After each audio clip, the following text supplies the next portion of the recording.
Bom, vamos abrir Bueno, vamos a abrir en Efésios, Efesios capítulo 4, apenas y mientras enquanto o tanto solo el versículo 27. Efésios 4, Efesios 4, versículo versículo 27, que nos diz assim: que nos dice así: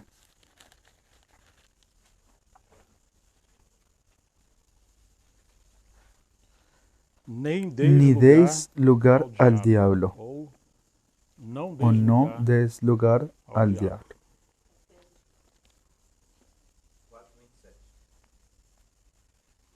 Vamos orar ao Senhor. Vamos a orar al Señor. Pai, em nome de Padre, Jesus, en nombre de Jesús, queremos una vez más nos disponernos y submeter someternos a tu palabra que es viva, santa, e ela é y ella es eficaz. eficaz. Ela que nos Es lava, ella que nos lava que nos y que nos alimenta, alimenta, nos liberta e nos transforma. liberta y nos Pedimos transforma. que o Senhor abra os nossos Pedimos que, olhos, Señor, abre nuestros nos ajude a ojos compreender a y tua ayúdanos a mensagem, comprender tu a mensaje, mensagem dessa el palavra mensaje de santa, esta palabra santa, e que possamos y que ser podamos ser fortalecidos y que podamos para podermos madurar para caminhar, poder caminar y servir e y dar frutificar frutos en naquilo aquello que promove a que tua glória. promueve tu gloria. Oramos e confiamos ao teu Oramos y Espírito, confiamos o nosso en tu tempo aqui. Espíritu Em este nome de tiempo aquí, Jesus, nosso en Senhor. nombre de nuestro Señor Amén. Jesucristo. Amén. Não des No lugar des lugar ao al diabo. diablo. Na outra En el otro mensagem mensaje que liberamos recentemente, embora recientemente, fosse uma comunhão caseira aunque com poucos fuera irmãos, mas a palavra de una Deus é comunión única e de poderosa, casa con pocos seja em que hermanos, la contexto palabra ela del Señor es estiver, única y ela poderosa. sempre No importa será el contexto en el que a palavra esté, ella poderosa de siempre Deus. será la palabra Nós poderosa de falamos da Dios. Nosotros necessidade de hablamos de la discernir necesidad de o discernir diabo. al diablo. Isso foi filmado e Y eso fue está no nosso grabado canal y Voltando a está en Cristo. nuestro canal de Voltando a Cristo. E a gente Y viu nosotros vimos que o el ministério ministerio de de Jesus Jesús ele teve él início inició sobre una bajo una fuerte posición desde el comienzo. Cuando él sale de su bautismo, él es guiado al desierto y allá él fue tentado por 40 días. Después él vence y él comienza su ministerio. Y fue un ministerio bajo posesión. Él hace una promesa que él edificaría su iglesia y las puertas del infierno no prevalecerían contra ella. Entonces usted tiene ese paradigma de que siempre que hay edificación, también habrá oposición. Jesús fue bautizado y el Espíritu del Señor vino sobre él en forma de paloma, pero inmediatamente usted ve a Satanás con la figura de una serpiente oponiéndose a Jesús en el desierto. Usted encuentra al hijo varón que nace en Apocalipsis capítulo 12 de la mujer, pero inmediatamente usted también ve un dragón que quiere comerse a ese hijo. Entonces en toda la Biblia usted va a encontrar esa terrible batalla. Nosotros tenemos confianza en las promesas del Señor de que Él edificaría su iglesia y al mismo tiempo Él permite esa batalla o ese enemigo terrible para poder hacer que nosotros nos mantengamos entrenados y despiertos y volvernos vencedores en Él. La cuestión es que si nosotros no discernimos que estamos sobre una batalla, fácilmente podremos volvernos presas. Y peor aún, no solo presas, sino que podemos volvernos instrumentos en las manos del enemigo. Una de las cosas más terribles que le puede pasar a un hijo de Dios es que sus dones y sus talentos, todo lo que Dios le dio, se vuelvan instrumentos en las manos del enemigo para oponerse a la obra de Dios, a los cristianos, a la palabra y al ministerio. Eso infelizmente pasa, y hay pasajes bíblicos que hablan muy seriamente sobre esto. Es por esto que nosotros necesitamos discernir estas cosas. Ustedes deben acordarse que en Mateo 16 el Señor da las llaves del reino a Pedro, pero inmediatamente Él reprende a Pedro cuando le dice, apártate de mí, Satanás. O sea, el Señor hizo algo con Pedro, pero luego también, así de golpe, Él vino y Él hizo algo en Pedro. Y hizo parte del entrenamiento de Pedro. Pero el Señor resiste y reprende de una forma muy fuerte a Pedro, mostrándole que todas las veces que él quisiera utilizar esas llaves, o la autoridad o el ministerio que Dios le dio para él intentar controlar a las personas, porque él en ese momento intentó controlar al Señor, él estaría en el mismo terreno del enemigo, dándole lugar al enemigo y siendo semejante al enemigo. El texto no es claro si él reprende al diablo que está atrás de Pedro, en el alma de Pedro, en la mente de Pedro, si es el mismo Pedro. Él solamente dice que él reprendió a Pedro y le dice, apártate de mí, Satanás. Entonces así, es una cosa terrible. Parece que ahora hay una unión ahora entre el diablo y Pedro para oponerse al Señor. El enemigo está queriendo obstruir la obra del Señor usando un siervo de Dios. Y nosotros necesitamos considerar esas cosas porque estamos viviendo en un tiempo donde infelizmente muchas de las veces la obra de Dios está estancada. Está pasando por frialdad, está pasando por divisiones, por luchas, por tantos problemas y tantos hijos de Dios desanimados. Y las personas no se dan cuenta de que nosotros estamos en una batalla. Y en lugar a veces de resistir al diablo, estamos dando lugar al diablo. Es algo muy feo. Algunas personas parecen que inclusive tientan al diablo para que los tienten. Es como usted que tiene esa propiedad y usted deja la puerta abierta en la hora que no debe estar abierta. Usted solamente tiene que abrirlo cuando están entrando sus amigos, sus familiares, los hermanos, sus hijos. Yo me acuerdo que un día yo estaba sentado y aparecieron 2 cachorros aquí en la puerta y eran de la calle. Esos que son buenísimos en romper las bolsas de basura y crear confusión. Y ellos vinieron despacio, olieron, nadie les resistió. Y esos cachorros de la calle, y ya estaban entrando, ya estaban invadiendo. Es exactamente eso, el enemigo va llegando y si usted no lo resiste, usted se va volviendo amistoso. Y cuando usted menos se da cuenta, la tragedia puede acontecer. Entonces ese texto que Pablo está diciendo de no dar lugar al diablo, usted sabe que Pablo fue aquel apóstol, maestro, evangelista en las manos del Señor. Él acompañó a aquellos también. Él también tuvo momentos con aquellos que siguieron al Señor de cerca. Lucas fue un cooperador de Pablo que escribió su evangelio. Entonces Pablo tuvo bastante legado y herencia de la manera que Jesús vivió, de la manera en que él lidió con esas cosas en su ministerio. Y Pablo ciertamente muchas de las cosas que él habla en las entrelíneas tiene que ver no solamente con eso que él recibió directamente del Señor, después de glorificado, sino también en su ministerio terrenal. Y nadie sería loco para negar que Jesús vivió bajo una fuerte oposición del enemigo. En todo tiempo usted va a ver, solamente basta con leer los evangelios con cuidado, que usted va a ver esa oposición. En los libros de Marcos y Lucas usted va a ver a Jesús expulsando demonios en varios lugares donde él llegaba. Es interesante que había lugares en los que Jesús llegó y parecía que no había ningún demonio. Pero fue solamente el llegar ahí, así como aconteció con la historia de los Gadarenos, que los demonios se manifestaron. Y es exactamente así. Cuando el Evangelio no es predicado y cuando no tenemos hombres y mujeres santos de Dios, las cosas están tibias, fúnebres, entenebrecidas, oprimidas, pero nadie se da cuenta. Una vez que usted comienza a caminar con Dios, hay personas orando con seriedad, consagrándose, lanzando fuera el pecado y las tinieblas, y la palabra de Dios es abierta, usted puede tener certeza que habrá oposición. Infelizmente a veces oposición, a veces entre los propios hijos de Dios. Y ahora Pablo está hablando porque él vivió eso. Nosotros leemos en Tesalonicenses que él quiso ir hasta Tesalónica en su primera carta, capítulo 2, y Satanás le impidió, él le trancó el camino. Nosotros leemos en 2 Corintios 2, cuando él dice que si él perdonó alguna cosa, lo ha hecho en la presencia de Cristo, para que Satanás no gane ventaja alguna, porque él no ignora sus maquinaciones. Él va a hablar acerca de los opositores, de aquellos falsos obreros que son misioneros, apóstoles engañosos, enviados por Satanás. Entonces en las cartas de Pablo usted va a encontrar esa lucha. Y no solamente en el ministerio de Jesús. Usted va a encontrar a Pedro hablando de eso, a Santiago hablando de eso, a Juan en sus cartas. Así, usted va a encontrar en todo contexto de la Biblia, usted va a encontrar ese ser maligno, nefasto, sutil. A veces se comporta de una manera como si no fuera Él. Y ese es el periodo más difícil que requiere más llenura del Espíritu Santo, discernimiento del Espíritu Santo, para percibir cuándo el enemigo está actuando y también conocer la palabra de Dios. Pero es imposible ignorar que estamos bajo una batalla. Y es interesante cuando la Biblia habla sobre el enemigo y sobre la lucha del cristiano, ella básicamente cubre todos los espacios.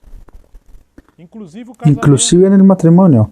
¿Usted no se acuerda en 1 Corintios 7 cuando dice que en el matrimonio no se puede negar el uno al otro? Ellos deben cumplir con su papel y con su responsabilidad, no apartarse el uno del otro, a no ser por una causa justa que sería oración, una enfermedad, y que se vuelvan a juntar rápidamente para que ellos no sean tentados por el diablo o vencidos por el diablo. Hasta en nuestro matrimonio, en la educación de nuestros hijos, en la salud, en el trabajo, en todas las áreas, usted puede tener certeza que así como Dios quiere llenar todas las cosas de Cristo, el enemigo también quiere llenar todas las cosas de Él.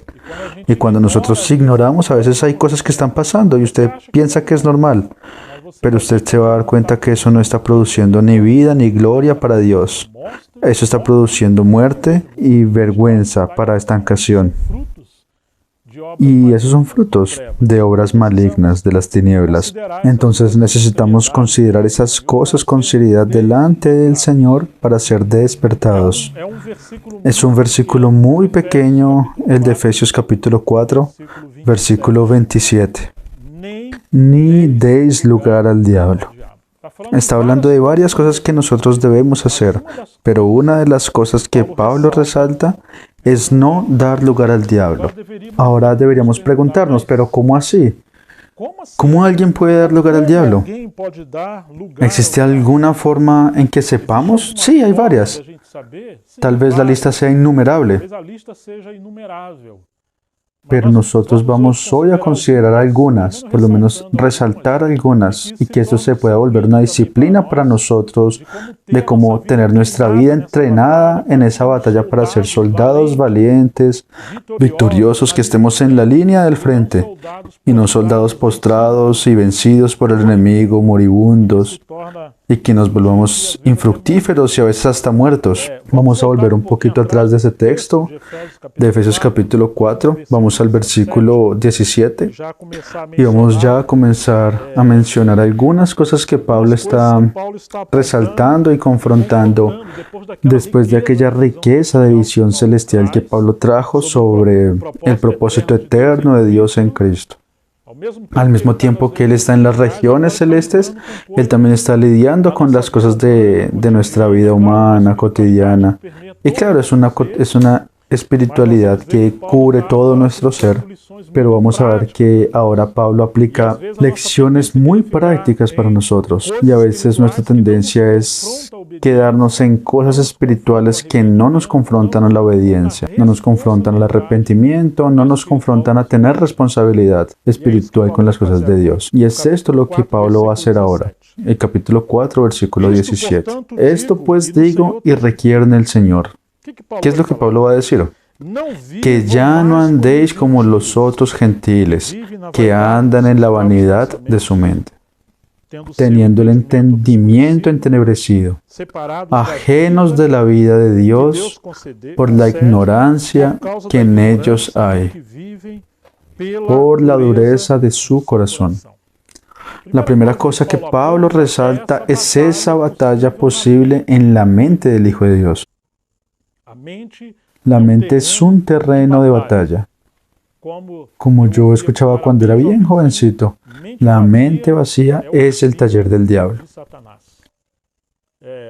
Algunos atribuyen a Martín Lutero, que dice que usted no puede impedir que los pájaros vuelen sobre su cabeza, pero sí puede impedir que ellos se paren en su cabeza y hacer un nido en ella y colocar sus huevos allí. Yo leí eso cuando era bien joven en un libro llamado Desafío a Servir de Charles Swindoll, Y ese pasaje está allá, ese pensamiento está allá. Entonces Pablo está diciendo, no vivan más como los gentiles. Pero, hey, yo no estoy en adulterio, yo no estoy robando, yo no soy un bandido. Yo no soy un perverso. ¿Cómo así vivir como los otros gentiles? Antes de esos comportamientos terribles externos o en la sociedad, Pablo está diciendo que todo eso nace en la mente. El primer terreno del que usted tiene que cuidar es de su mente y de su corazón. No vivir más como los otros gentiles. ¿Cómo es que los gentiles viven antes de todo? Ellos viven en la vanidad de su mente. O sea, aquella mente que siempre está maquinando, pensando cosas inútiles, cosas que no son reales, una vida ficticia y una vida de pecado, una vida de tinieblas, como Jesús dijo que el pecado, el adulterio, la maldad y todas las demás cosas, todas ellas nacen y brotan primero del corazón. Entonces muchas de las veces el enemigo siembra cosas en nuestra mente y planta para que nosotros reguemos en esas mentes ociosas, inconstantes, sin disciplina, y eso va a dar fruto. El pecado nace primeramente en el terreno de la pasión, de los sentimientos, de mentalizarse. Acuérdese de David, cuando era el tiempo de que los reyes fueron a la guerra. ¿Y qué hizo David? Él se quedó para descansar. Es lícito descansar, pero en esa hora era la hora de ir a la batalla. Y David se quedó, fue para la azotea. ¿Y qué fue lo que pasó con David? Él vio a la mujer de Urías tomando un baño. Ahora usted imagínese la mente de David. Buenos maestros de la Biblia no creen que eso pasó así de repente. Eso es un proceso, es una cultivación de pensamientos, de ataques, de imaginación. Hasta que eso sea consumado, viene una tentación y la tentación da lugar al pecado y el pecado a la muerte. Entonces, una vida que no está ocupada con la obra de Dios, una vida que no está ocupada con las cosas del Señor, una vida que usted cuando tiene tiempo libre, usted no está haciendo nada, usted se vuelve un terreno fértil para el enemigo, para que el enemigo trabaje en su cabeza. ¿Cuántas veces el enemigo pone mentiras y sugestiones y las personas se esclavizan, se vuelven esclavos de aquello? Entonces, lo primero que Pablo está resaltando es que usted ya no puede vivir más como los otros gentiles que andan en la vanidad de su mente, teniendo el entendimiento entenebrecido, o sea, están en tinieblas. Usted no consigue ver las cosas como ellas son. Usted está viendo las cosas con una interpretación negativa, una sugestión negativa. Hay personas que ven defectos en todo, son incrédulas con todo, creen en la tragedia de todas las formas y llevan una vida que es oprimida. A veces cosas que ni siquiera han pasado, ellos ya están sufriendo por eso, porque la mente de ellos está, como yo dije una vez, ellos están compitiendo con Steven Spielberg porque siempre están maquinando ficciones de posibilidades y comienzan a sufrir con esas cosas que aún no han pasado. O ellos viven en el pasado, acordándose de los pecados y de las tragedias del pasado, o viven enfermamente también en un futuro terrible que ni siquiera ha pasado. Es solamente una ficción, es solamente una estratagema del enemigo, y por eso viven una vida de tinieblas. E infelizmente, hermanos, si usted se entrega a esos pensamientos que el enemigo sugiere en su mente, y usted no rechaza aquello, probablemente eso puede pasar. Las cosas pasan externamente o en la vida como es, porque primero esas cosas ya pasaron dentro de su mente. Usted piensa, tengo hambre. La verdad es que usted está así y a veces usted ve las propagandas en el celular o quien ve televisión, usted comienza a procesar eso en su cabeza. Se vuelve un deseo y cuando usted se da cuenta, eso ya se consumó ese deseo y usted va y compra. Y en poco tiempo usted ya está comiendo. Y eso comenzó en la mente. Así también es el adulterio. Así también son tantas otras cosas que pasan. Y nosotros necesitamos discernir. Y Pablo va a hablar de la armadura de Dios en Efesios 6 que nosotros hablamos en nuestro último mensaje. cuánto que usted necesita levantar su escudo de la fe para poder bloquear esos dardos inflamados del enemigo que vienen para ser lanzados dentro de su mente. Entonces, muchas de las veces los cristianos andan postrados porque han crecido cosas dentro de la cabeza de ellos que no son verdaderas. Y ellos no consiguen librarse de ese estado de pasividad, de tristeza, de angustia, de pensamientos terribles, teniendo su entendimiento entenebrecido. El entendimiento se entenebrece y nosotros no conseguimos entender las cosas. Según de los Corintios 4:4, Pablo va a decir que es el diablo que ciega el entendimiento de los incrédulos para que no les resplandezca la luz de la gloria de Dios en el Evangelio por medio de la gloria de su Hijo, es decir, el trabajo del diablo en su mente. Y ellos están separados de la vida que Dios concede. Eso es muy serio. El cristiano tiene que vivir por la vida de Dios. El Antiguo Testamento dice que el sumo sacerdote y los sacerdotes, ellos no podrían tocar muertos porque ellos iban a quedar contaminados. ¿Y cuántas veces nosotros tocamos en cosas, hablamos cosas, pensamos cosas, alimentamos relaciones, amistades, alimentamos prácticas y eso está generando muerte en nuestra vida? El secreto, uno de los secretos del cristiano es que vivamos por la vida de Dios y hacer las cosas que van a producir vida en nuestra vida. No es exactamente si la cosa está bien, si algo está bien o está mal. Hay cosas que están bien, pero Dios no lo colocó a usted para hacer eso. Y si usted no se da cuenta, usted va a alimentar cosas que van a robar su vida. ¿Usted se dio cuenta que hay personas que tienen lástima de las personas? Dios no tiene lástima de las personas. Dios ama a las personas. Él tiene misericordia, pero lástima. Si usted tiene lástima de su hijo, usted no lo va a corregir a él en la hora en la que lo tendrá que corregir. Y el amor tiene que corregir. Muchas veces los hijos están mal y nosotros tenemos lástima, ay pobrecito. O tenemos también lástima de las personas y les damos cosas porque tenemos lástima. Creemos que los estamos amando, pero estamos alimentando la rebeldía y el pecado. La persona no trabaja. Es un perezoso y hace un montón de cosas mal. Y llega y dice, ay, yo necesito comer cualquier cosa y usted piensa, ay, pobrecito.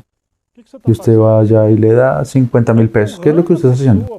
Usted está empujando a la persona para que continúe viviendo esa vida desgraciada y miserable. Esa persona debería trabajar y tener dignidad para poder comprar sus cosas siempre que ellos quisieran. Y yo no estoy diciendo que no tengamos actos de gracia con nuestros hijos, de darles no solamente porque hicieron algo para merecerlo, sino es porque nosotros los amamos. Lo que estoy diciendo es que muchas veces nosotros nos envolvemos, nos involucramos con personas y llevamos una carga encima de nuestros hombros.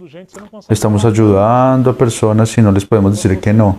Y cuando usted menos se da cuenta, usted está exhausto porque eso robó su fuerza y su energía, solo porque usted tiene lástima. Y eso ahí es obra de la carne. Eso no es obra del Espíritu Santo. Nosotros tenemos que orar y llevar una vida según la palabra de Dios y dedicarnos a hacer las cosas que promueven la justicia, el reino de Dios, el amor de Dios. Pero nunca hacer algo porque simplemente tenemos lástima. Pobrecito.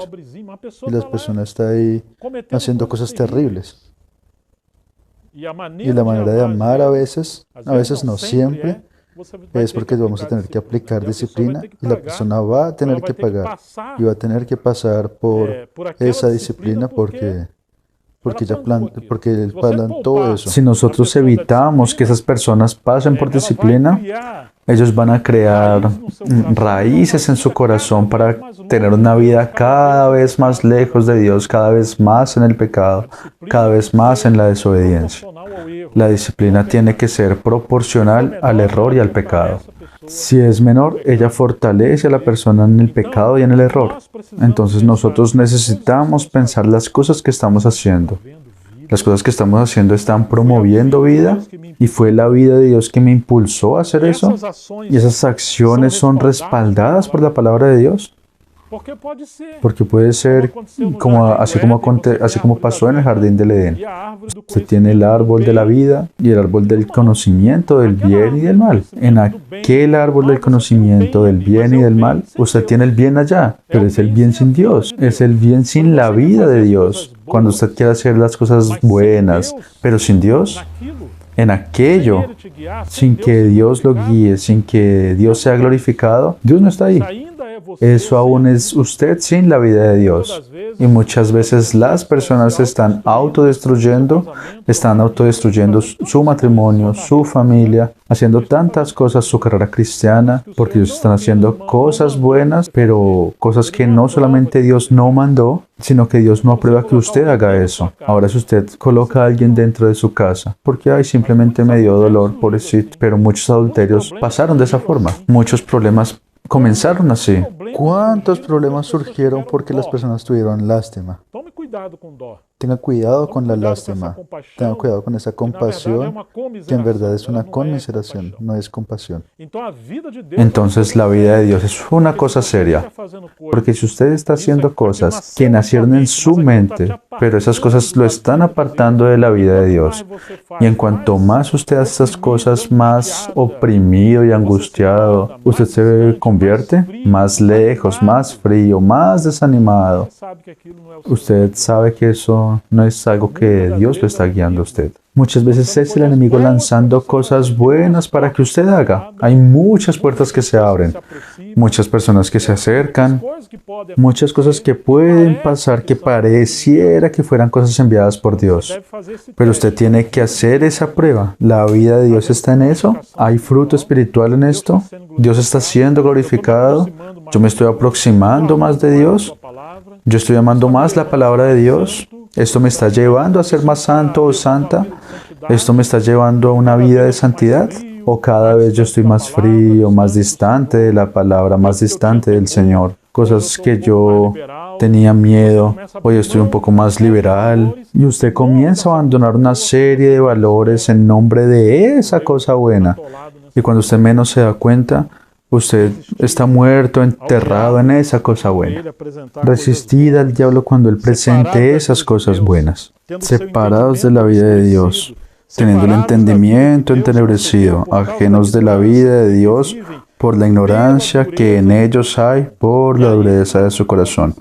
Es ahí donde nacen todos esos males, la dureza del corazón, los cuales después que perdieron toda sensibilidad, se entregaron a la lascivia. Cuando comenzamos a dar lugar al enemigo, nos vamos volviendo insensibles y comenzamos a vivir una vida de libertinaje. Claro, Él está diciendo, hablando sobre aquellos que no son cristianos, pero Él le está diciendo a los cristianos para que ellos no vivan así, porque usted puede vivir así cuando usted le da lugar a la carne y al enemigo. ¿Y cómo hace una vida de libertinaje? Podríamos dar muchos ejemplos. Pero una cosa muy simple, vivimos en una región de calor, Brasil, sudeste. Cuando usted se viste, vaya al espejo y vaya orando. Señor, ¿esto aquí está adecuado para un hijo o una hija de Dios? Porque la Biblia nos dice cómo debemos vestirnos. Cuando nos volvemos liberales, no pensamos en que a veces podemos estar dando lugar a un espíritu de sensualidad. Y qué cosa terrible cuando la mujer o el hombre no se arreglan el uno para el otro. Entra ese espíritu de competición, de mundanidad. Y sin darnos cuenta, nos preocupamos más con la aprobación o con la percepción de los otros de que con la aprobación de nuestro cónyuge o del propio Señor. Y nosotros hoy en día vivimos un tiempo tan terrible que a veces no hay una separación de aquellos que sirven a Dios de aquellos que no sirven en la cuestión de la cultura. Nosotros tomamos esa forma del mundo. Y si alguien mira de una forma rápida, no hay ninguna diferencia entre los cristianos y el mundo. Ahora usted imagínese, hermano, el mundo que está sumergido en erotización, en promiscuidad. Cuán difícil hoy es para un joven estar inclusive en medio de la asamblea de los santos en algunos lugares, cuando los hermanos no tienen esa vida casta, esa vida de serenidad, de pureza, de decencia.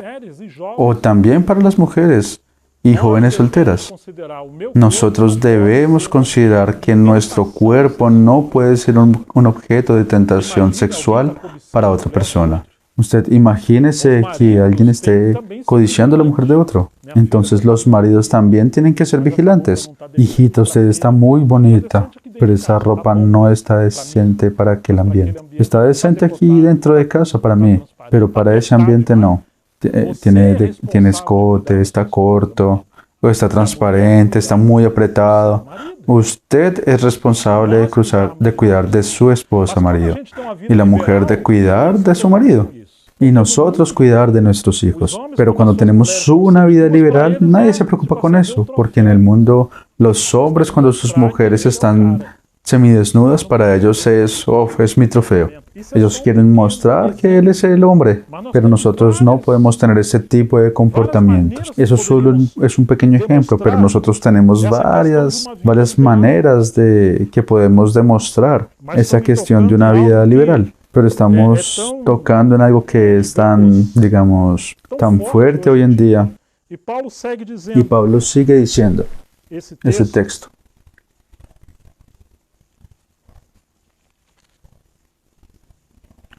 Versículo 20. Pero no fue así. Perdón, él sigue vida desenfrenada, una forma de vida desenfrenada. Después de sensibilidad, que perdieron toda sensibilidad, se entregaron a la lascivia para cometer con avidez toda clase de impureza. Usted se da cuenta que la mente ya en el versículo 17, ociosa, sin tomar en serio la palabra de Dios, ella fue desencadenando esa serie de procesos y llegó a la impureza y a la inmoralidad. Mas vosotros no habéis aprendido así a Cristo. Entonces el cristiano siempre tiene que considerar a Cristo Jesús nuestro Señor. Estar siempre mirando para Él y aprender a Cristo y aprender de esa persona, unido a ella. Si en verdad le habéis oído y habéis sido por Él enseñados, conforme a la verdad que está en Jesús. Pero mi mente no me condena, mi condena no me dice nada. Él está diciendo que la verdad no es verdad relativa. Esa verdad es absoluta, pero es la verdad en Jesús. El nivel, el patrón o la vara que mide la verdad es el propio Hijo de Dios.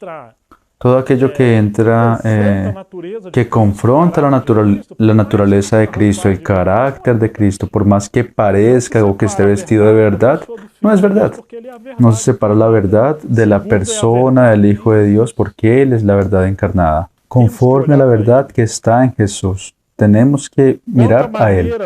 En cuanto a la pasada manera de vivir, despojados del viejo hombre, que está viciado conforme a los deseos engañosos, y renovados en el espíritu de vuestra mente, y vestidos del nuevo hombre, creado según Dios en la justicia y santidad de la verdad. O sea, quítese esa ropa sucia con la que usted vivió en el pasado, como dice Judas al final de su libro, aborreciendo aún la ropa contaminada con la carne. Quítese esa ropa. Claro que es una vestidura espiritual a la que él se refiere en este texto, a nuestra forma antigua de vivir. ¿Cuántas veces las personas vienen al Evangelio, creen, pero quieren vivir como si fueran incrédulas, en una vida liberal? Por lo cual, desechando la mentira, ahora vamos a dar unos pasos aún más prácticos. Deje la mentira. Hablad verdad cada uno con su prójimo, porque somos miembros los unos de los otros. Cuando alguien miente, él está atrayendo al padre de la mentira hacia su vida. Una persona que miente da lugar al diablo. Y la mentira puede volverse un hábito. Porque la persona dijo una mentira. Ahora después tiene que decir otra mentira para justificar esa mentira. Ahora imagínese que alguien le pregunta a usted, ¿usted dónde estaba? Y usted dice, esa persona no quiere decir dónde estaba. Entonces ella dice, yo estaba en tal lugar, pero en realidad no estaba. Usted estaba allá, pero yo pasé por allá y no vi que usted estuviera allá. Es que en esa hora yo estaba atendiendo una llamada. ¿Usted estaba atendiendo una llamada? Pero su celular está... No, fue otro celular, otra persona y así no tiene fin. La mentira es una cosa terrible, enfermizo. Y aquí está diciendo que una manera del cristiano no dar lugar al diablo es no decir mentiras.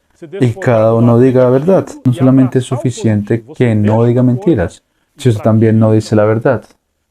Usted tiene que despojarse del lado negativo y abrazar el lado positivo. Usted deja una cosa y practica la otra. Deje la mentira. ¿Pero qué tiene que hacer usted ahora? Decir la verdad. Pero no podemos hacer como Caín, ¿no? ¿Acaso soy yo guardando de mi hermano? Sí, sí es.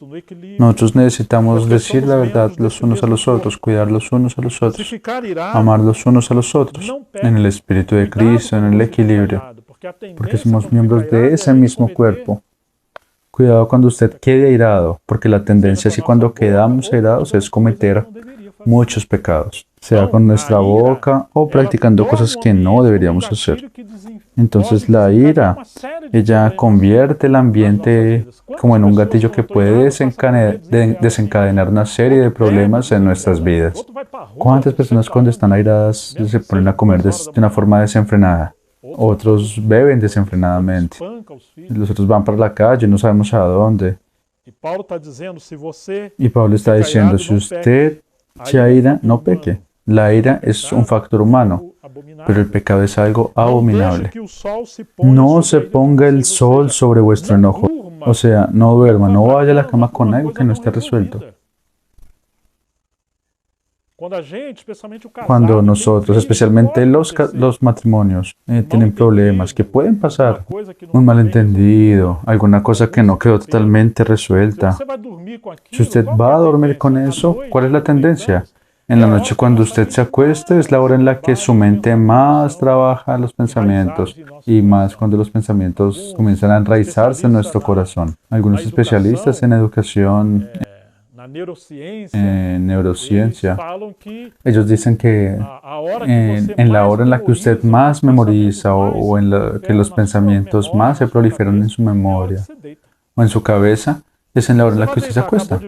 Si usted se acuesta y acaba de ver una película terrible, la tendencia a veces es hasta tener pesadillas, o por lo menos eso va a quedar allí. Yo conozco a varias personas que no pueden ver algunas películas porque si ven eso no duermen, o tienen pensamientos. ¿Por qué? Porque es la hora en la que es el factor que Dios dio. Entonces la almohada, entre comillas, es un maestro. Y Dios ministra a nosotros en la hora en la que también nos acostamos, pero el diablo también. No deje que el sol se ponga sobre vuestro enojo. O sea, hasta la noche usted puede practicar el 70 veces 7. Usted puede tratar las cosas, doblar sus rodillas, orar, pedir perdón, perdonarse. Y ahí Pablo aumenta. Ni deis lugar al diablo. No deis lugar al diablo porque en ese ambiente en donde estamos delante de alguna crisis, de alguna situación, es la hora en la que el enemigo se aproxima. Él se aproximó de Jesús allá en el desierto y tentó a Jesús. Él también vino a Job, a Pablo, él vino a David, él vino a tantos y él viene a nosotros constantemente. Apocalipsis 12 dice que el diablo, el dragón, que es la antigua serpiente, que la serpiente antigua, él acusa a los cristianos. ¿Cuándo? ¿Usted se acuerda? De día y de noche. ¿Él da tregua? No, porque es que entonces nosotros bajamos la guardia. Yo estaba conversando con Jersey y con Jonathan ayer. Yo dije, ¿por qué es que allá en Génesis él es una serpiente y en Apocalipsis él es un dragón? ¿Cómo creció tanto así? ¿Y usted se acuerda ahí del juicio, de la sentencia de Dios sobre Satanás? Hacia la tierra, dijo que la tierra comenzó a producir espinos y abrojos. ¿Cuál fue la disciplina o la sentencia de Dios para la mujer? Que iba a multiplicar en gran manera los dolores de sus partos. Adán comerá el pan con el sudor de su rostro, él va a tener que trabajar. ¿Y cuál fue la sentencia que él dio para la serpiente? ¿Se acuerda, César? Mire esa escuela de la que usted vino, ¿eh? Se va a arrastrar en la tierra y va a comer.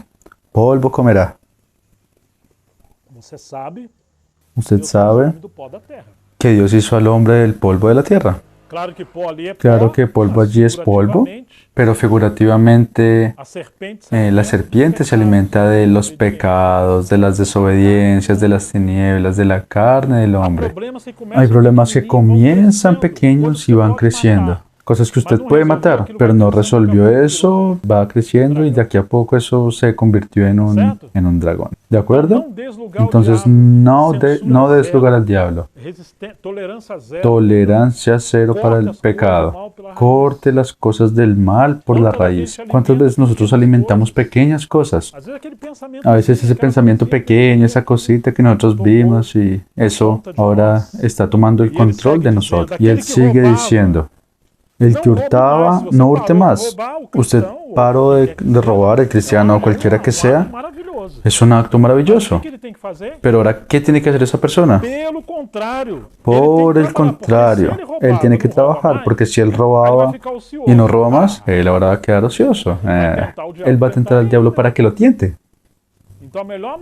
Entonces la mejor manera de usted llevar a esa persona que robaba para que no robe más es darle un trabajo. Dele un trabajo y cuando él gane su dinero, entonces él también tiene que aprender que él debe tener para poder repartir con el necesitado. Todos nosotros debemos tener una vida de contribución financiera en la casa de Dios. Y eso es una forma de nosotros decir, Señor, lo que yo tengo es porque el Señor me lo dio. Yo podría haber muerto ayer y estoy vivo, es un milagro. Entonces devolvemos al Señor como una expresión de gratitud, como expresión de que mi vida pertenece a Él, como expresión de que tenemos compromiso con la obra de Dios, con el reino de Dios. Una parte de eso es lo que yo recibo. Y Pablo está diciendo, usted tiene que enseñarle eso a esa persona que robaba. Decir, uy, mi hijo está muy bien. ¿Por qué? ¿Qué pasó? Él robaba y ahora no roba más. Eso es lástima. Él no está muy bien, él mejoró. Pero para él quedar bien, ¿él qué tiene que hacer? Trabajar. Entonces, los niños tienen que ser enseñados a trabajar desde pequeños. Desde pequeños. Mami, tráigame un vasito con agua. Vaya y cójalo usted. Ayude a su mamá. Vaya y pegue el vasito de agua. Vaya y lave la loza.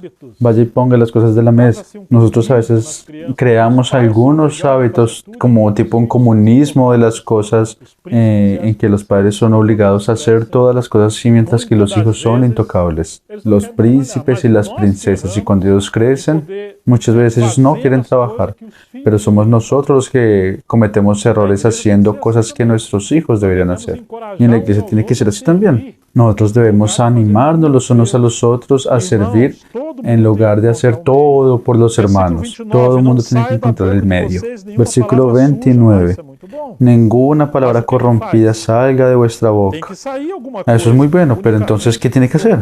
Tiene que salir alguna cosa, sino la que sea buena para la necesaria edificación a fin de dar gracia a los oyentes. Si la persona no dice nada malo, palabras sucias, pero tampoco nunca comparte nada, nunca da un testimonio, nunca cuenta nada, no ora, no dice nada, entonces eso es muerte. Por un lado, no haga esto, pero tampoco deje que el diablo coloque una mordaza en su boca, hasta el punto en que usted no lee un salmo, no trae una poesía, no lee un texto que usted está leyendo en su casa, usted no ora, usted no sirve. Hermanos, hay gente que está tan muerta que cuando llegan, ellos no son capaces de pasar un trapo en la silla, ver si necesita alguna cosa en el baño, colocar un mantel en la mesa, servir una agua. Ayudar a las personas que están llegando es un parásito. Siempre están chupando la energía de los otros. Y no es eso lo que es el Evangelio. El Evangelio nos transforma en personas proactivas, procurando servir. Y nuestra boca es un medio para ministrar vida. Gracia. Entonces Él sigue. Y no contristéis al Espíritu Santo de Dios, con el cual fuisteis sellados para el día de la redención. Por ejemplo, si nosotros no tenemos una vida devocional por la mañana, ya nos levantamos tarde y salimos corriendo, usted va a entristecer al Espíritu Santo. Si nosotros abrimos la boca de cualquier forma, si no tenemos una vida en la palabra, ¿Cuántas cosas nosotros podemos envolvernos? Que entra una tristeza dentro de nosotros porque nosotros herimos al Espíritu Santo que habita en nosotros. Y está diciendo que el Espíritu Santo que habita en nosotros fuimos sellados con Él para el día de la redención. Debemos preparar nuestra vida hoy, vivir de tal manera porque en cualquier momento el Señor puede llevarnos. La redención aquí es el arrebatamiento, o para aquellos que murieron es la resurrección. Fuimos sellados. ¿Usted ya fue al correo a enviar una carta? Yo creo que la mayoría de nosotros. La carta tiene que tener un sello.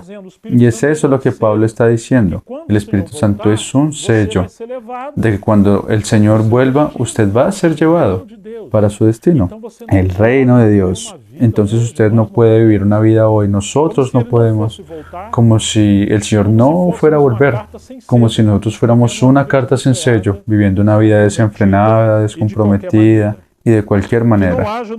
Quítense de vosotros toda amargura, enojo, ira, gritería y maledicencia y toda malicia.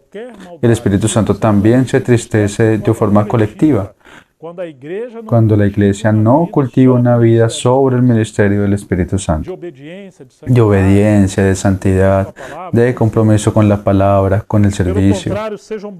Por el contrario, antes sed benignos unos con otros, misericordiosos, perdonándoos unos a vosotros, como Dios también os perdonó a vosotros en Cristo.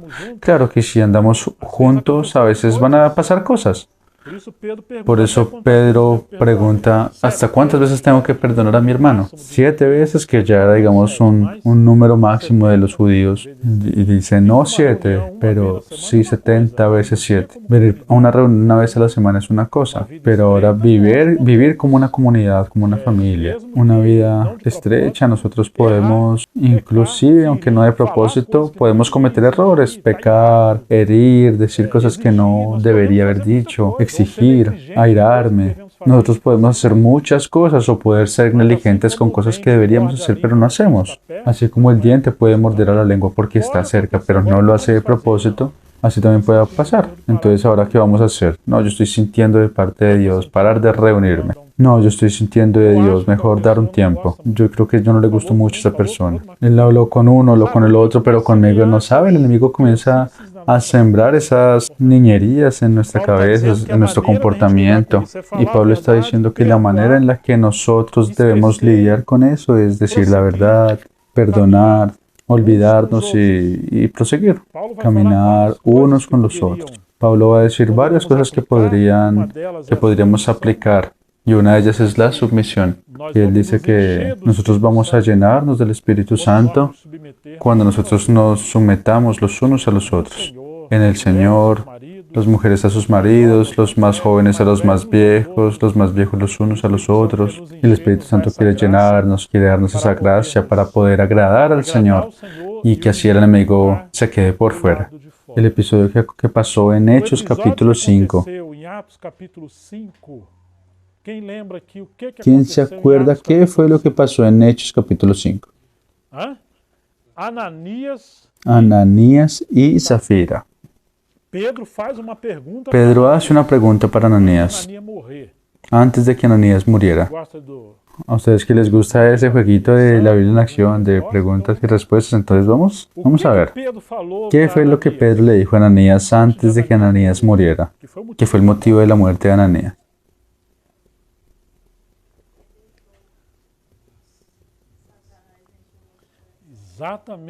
Exactamente. Ananías, ¿por qué llenó Satanás tu corazón para que mintieses al Espíritu Santo? Eso está en Hechos capítulo 5, versículo 3. ¿Pero usted cree que eso pasó así de la nada? No creo. Aquello es un corazón dividido, una vida avarienta. Y la persona dice, oh, Dios proveyó este dinero aquí y respondió a nuestras oraciones. Digamos que la iglesia está orando por una causa. Y usted hace un voto. Oh, Señor, si el Señor responde a esta oración, yo voy a separar tanto de este valor y voy a a darlo como una ofrenda para tu obra. Y la iglesia está orando. Y eso allí pasó. Y ese negocio allí salió bien. Hay personas que ni siquiera se acuerdan más. ¿Están entendiendo? O no, yo voy a honrar mi compromiso, pero pensando bien, ese valor está como muy alto, ¿no? No necesita ser tanto. Y ahí, hermanos, el enemigo siembra, inclusive ahí en eso. Yo no sé cuál es la experiencia de ustedes, pero conmigo pasa constantemente. Yo voy a ofrendar. Ah, pero Dios sabe que ese mes aún tengo esas cuentas por pagar. Y aquel mes, yo el otro mes también di un poquito más. Entonces, pensándolo bien, yo voy a dar este mes un poquito menos. Y usted va a dar menos. Y usted ahí dice, ay, no, creo que este mes mejor no voy a dar. Los hermanos van a entender. Hermanos, esa batalla, si nosotros no cuidamos, es una batalla constante. ¿A veces pasa con ustedes o no? Ustedes siempre hacen lo que Pablo dice de dar con alegría. ¿Será que siempre tienes alegría? Hermanos, yo quería compartir algo tan maravilloso. Yo estoy tan feliz porque en el momento en el que yo estaba dando mi ofrenda, yo estaba lleno de gloria. Yo nunca vi a nadie dando un testimonio así. Claro que Pablo dice para dar con alegría, nosotros debemos cultivar esa cultura de generosidad. Pero muchas veces el enemigo lanza esas semillas, ese pensamiento. Y la Biblia dice, quien es fiel en lo poco, será fiel en lo mucho. A veces pasa eso que, no, Dios sabe que yo soy pobre, que yo recibo poquito. Cuando yo prospere, ahí los hermanos pueden tener certeza de que va a ser diferente. Pero no es eso lo que la palabra dice. Pero a veces nosotros nos damos cuenta de esa batalla. Y Ananías dio lugar a eso. Ese pensamiento creció y llegó y llenó su corazón, mintió al Espíritu Santo. Ahora, ¿Ananías murió? Porque la Biblia va a tratar con ese pecado de la avaricia como idolatría. Y él lo coloca en la misma categoría de adulterio, de borracheras, de otras cosas. Y él dice que es idolatría, el avaro es idolatra.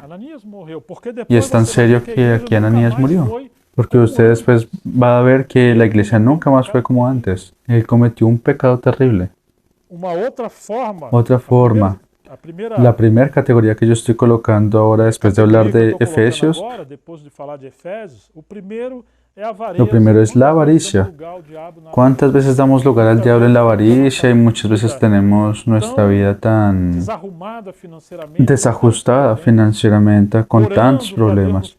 Orando para que Dios nos prospere, para que nos bendiga, pero ignoramos que somos nosotros mismos los que estamos produciendo ese problema. La Biblia dice así, dad y se os dará. Medida buena, apretada, remecida y rebosando. Pero si nosotros no damos, ¿cómo vamos a recibir? Si nosotros cerramos las manos.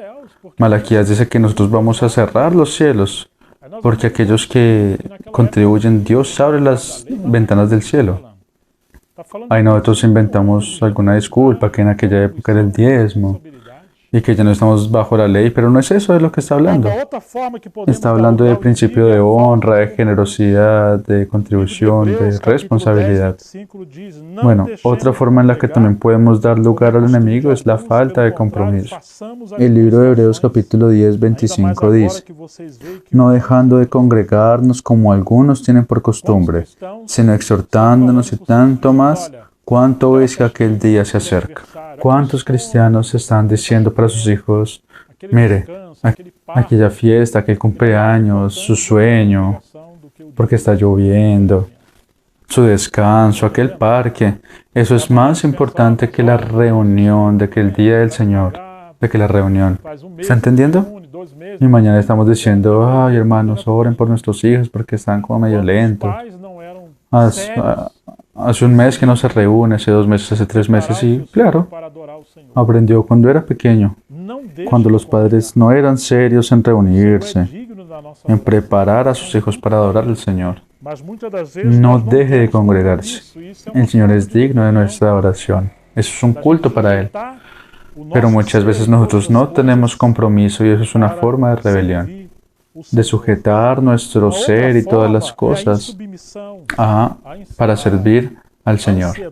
Otra forma es la rebeldía, la ansiedad y el aislamiento.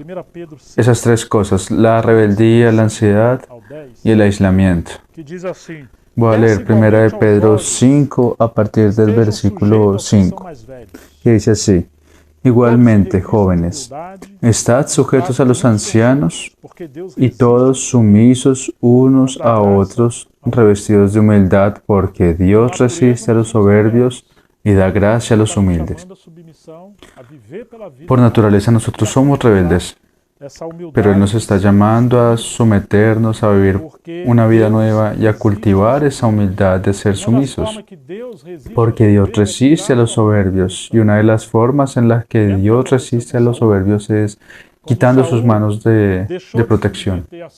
¿Se acuerda lo que pasó con Saúl? Cuando Saúl dejó de someterse a Samuel y al propio Dios, Dios quitó las manos. ¿Y cuál fue el espíritu que vino sobre Saúl?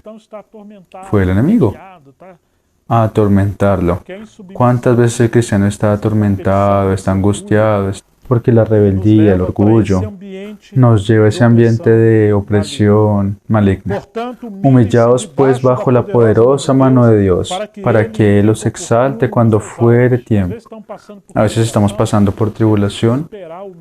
Tenemos que esperar humildemente en Dios. Es Él que a su tiempo va a enviar el libramiento. Nosotros no podemos conseguir o anticipar ese día. Nosotros solo conseguiremos traer más peso y más angustia al problema de lo que ya hay. Y sigue el texto: echando toda vuestra ansiedad sobre Él, porque Él tiene cuidado de vosotros. ¿Está viendo? No cultive la ansiedad. Crea en la soberanía del Señor, en el cuidado del Señor. Practique la adoración y la gratitud. ¿Cuántas veces nosotros adoramos a Dios cuando todo está saliendo bien? Y cuando las cosas están saliendo de nuestro control, ya se nos cambia la cara y no adoramos a Dios. Eso muestra como que reclamamos de las cosas del Señor. Y Él dice, sed sobrios, y Él dice, sed sobrios y velad. Mucho cuidado, ¿por qué es que Él está diciendo eso? Sigue el texto. Porque vuestro adversario, el diablo, como león rugiente, anda alrededor buscando a quien devorar. Ahora, dése cuenta de esto. La tercera palabra que dije fue aislamiento. El diablo, vuestro adversario, él anda alrededor. Él dice, diablo, vuestro enemigo en plural. Vuestro adversario anda alrededor, bramando como león, rugiendo como león. Él está buscando a quien devorar, a alguien que esté aislado para devorarlo. Él está alrededor de la colectividad y él comienza a lanzar cosas. El león ruge. El enemigo lanza pensamientos, desánimo, división, oportunidad, tantas cosas para sacarnos de esa vida de colectividad, de comunidad, para aislarnos. Y si usted ya vio aquellos videos o películas donde un león está cazando o un depredador está cazando, él siempre va a buscar a aquel que está aislado, aquella presa que está más débil y fácilmente esa presa es devorada. Entonces nosotros necesitamos estar protegidos en la cobertura de la comunión del cuerpo, porque nuestra tendencia es aislarnos. Entonces esas tres palabras, rebeldía, ansiedad y aislamiento, son comportamientos que dan lugar al enemigo. Caramba, pero yo tengo un problema, estoy pasando por lucha. Sí. Pero ¿qué le dice la Biblia que usted debe hacer? Él le dice así, al cual resistid firmes en la fe, sabiendo que los mismos padecimientos se van cumpliendo en vuestros hermanos en todo el mundo. Pare con esa pataleta de decir, ay, ustedes no saben lo que yo estoy pasando. Ustedes no se imaginan, como si fueran la única persona del mundo que está sufriendo esa conmiseración. Pedro está diciendo, resistan al diablo. Ustedes están dando lugar al diablo cuando ustedes no se sujetan, cuando usted cultiva la ansiedad y cuando usted se aísla, porque usted está pasando por tribulación o lucha. Pero usted tiene que aprender a glorificar a Dios en medio de su dolor, de su aflicción, de su lucha. y resistan al diablo porque él quiere aprovecharse de ustedes en su enfermedad, en su problema. Ahora no crea que solamente ustedes que está pasando por eso. Pedro está diciendo que toda la hermandad, todos los hermanos esparcidos alrededor del mundo, de alguna forma, ellos también están pasando sufrimiento igual que usted. En el mundo tendréis aflicciones, pero confiad, yo he vencido al mundo. Entonces él dice, mas el Dios de toda gracia que nos llamó a su gloria eterna en Cristo, después que hayáis padecido por un poco de tiempo, no es mucho, es un poco, Él mismo os perfeccione, afirme, fortalezca y establezca. Mire qué es lo que Pedro está diciendo. Nosotros estamos sufriendo solo por un poco. La noche puede durar intensamente, usted puede llorar, pero la alegría viene por la mañana. Él está cuidando de usted, está cuidando de nosotros. Él nos ama. Otra cosa es que el enemigo trabaja y nosotros ya estamos aquí llegando al final. Es el orgullo. Orgullo es una cosa terrible. 1 Timoteo 3, 6 y 7. Cuando Pablo habla sobre las características de los presbíteros o de los nuevos obispos, dice que aquellos que sean escogidos, dice así, que el obispo no sea un neófito, no sea que envaneciéndose caiga en la condenación del diablo. Wow, Dios dio tantas virtudes a ese querubín ungido, pero él se volvió orgulloso, ya que está diciendo que cuando una persona es colocada en una posición de honra, de una lideranza, como una autoridad, si esa persona no es alguien maduro, quebrantado y tratado, el enemigo va como que a hacer con que la llama del orgullo se prenda en su corazón. También es necesario que tenga buen testimonio de los de fuera, para que no caiga en descrédito y en lazo del diablo.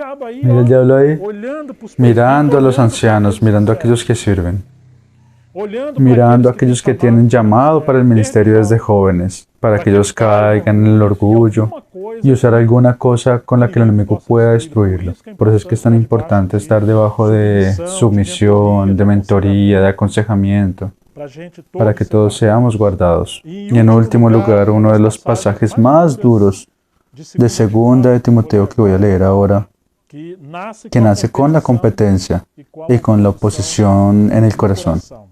2 Timoteo capítulo 2, versículos 22 y 23. Es nuestra última lectura. Pablo hablando a Timoteo. Pero desecha las cuestiones necias e insensatas, sabiendo que engendran contiendas. Así, no cultive el hábito de discutir, de pelear, de entrar en discusiones, porque el siervo del Señor no debe ser contencioso, sino amable para con todos, apto para enseñar, sufrido, que con mansedumbre corrija a los que se oponen, por si quizá Dios les conceda que se arrepientan para conocer la verdad y escapen del lazo del diablo en que están cautivos a voluntad de él. Que os prendeu para fazerem o que ele quer. Esa es la parte terrible, que es nuestro último versículo. Personas que tuvieron orgullo, competencia, ambición de ser líderes, de ser maestros. Ellos comenzaron a oponerse a aquellos que Dios colocó en el liderazgo, en el ministerio. Y ellos ahora están siempre contendiendo, presentando un contrapunto, pero es porque tienen ambición, no es porque quieran colaborar. Siempre están disputando. Pablo está diciendo, no discuta con ellos. Y otra cosa, sea paciente.